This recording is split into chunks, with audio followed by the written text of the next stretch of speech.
method or airframe shock testing in economic engineering, the prices of commodities are shocked and the public consumer reaction is monitored.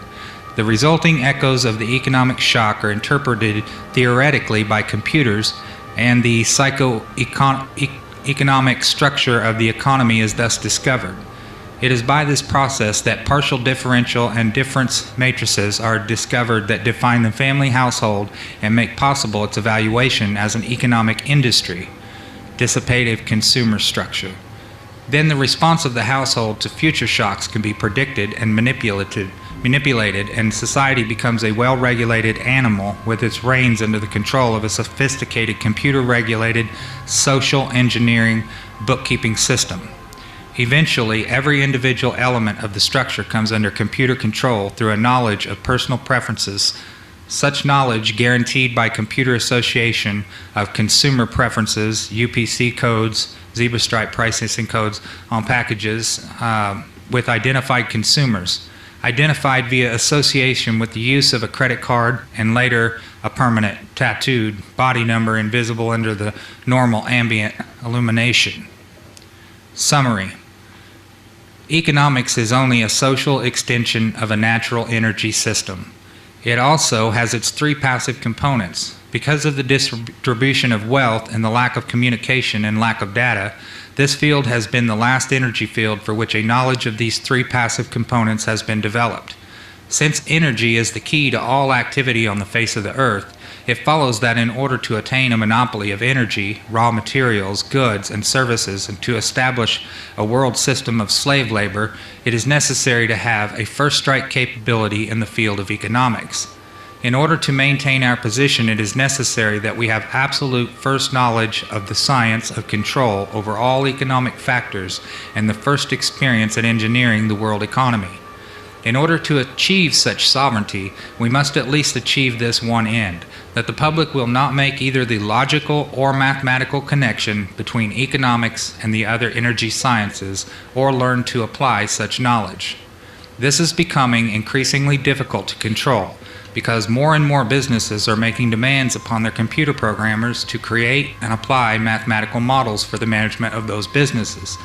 It is only a matter of time before the new breed of private programmer economists will catch on to the far-reaching implications of the work begun at Harvard in 1948. The speed which they can communicate their warning to the public will largely depend upon how effective we have been at controlling the media, subverting education, and keeping the public distracted with matters of no real importance. The economic model. Economics as a social energy science has as a first objective the description of the complex way in which any given unit of resource is used to satisfy some economic want, Leontief matrix. The first objective, when it is extended to get the most product from the least or limited resources, comprises that objective of general military and industrial logistics known as operations research. See simplex method of linear programming. The Harvard Economic Research Project from 1948 was an extension of World War II operations research. Its purpose was to discover the science of controlling an economy, at first the American economy and then the world economy. It was felt that with sufficient mathematical foundation and data, it would be nearly as easy to predict and control the trend of an economy as to predict and control the trajectory of a projectile. Such has proven to be the case.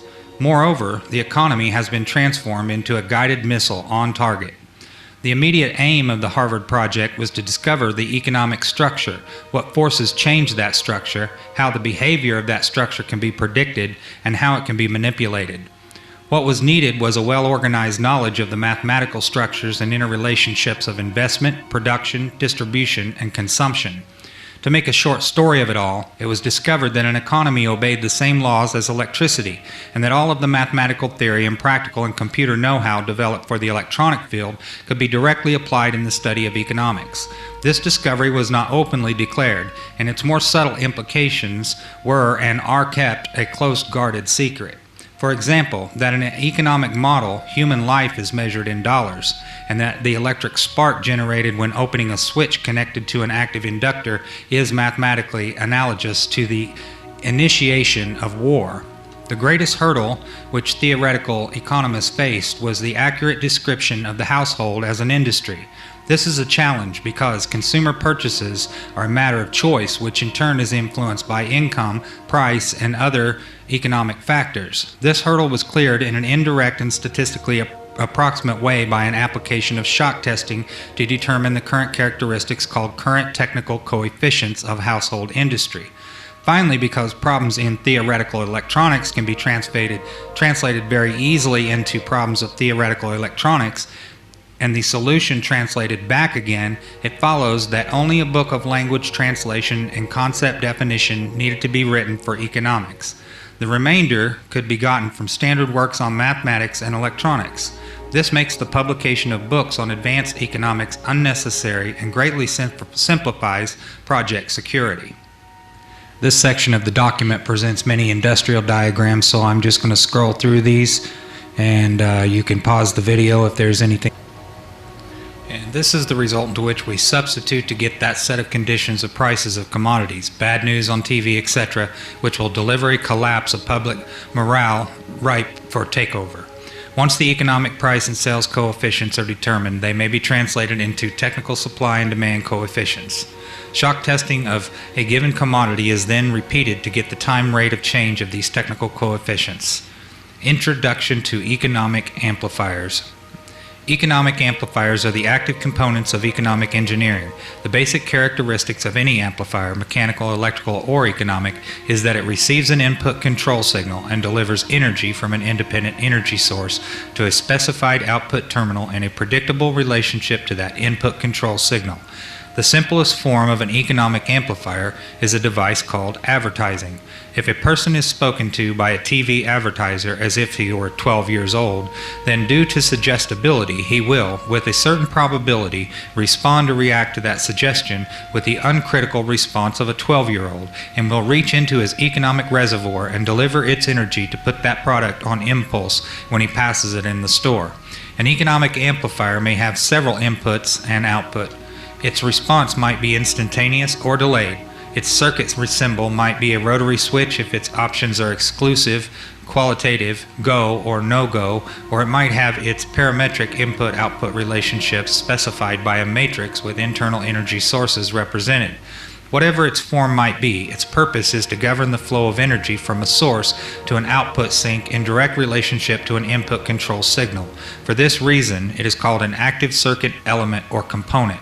Economic amplifiers fall into classes called strategies, and in comparison with electronic amplifiers, the specific internal functions of an economic amplifier are called logistical instead of electrical.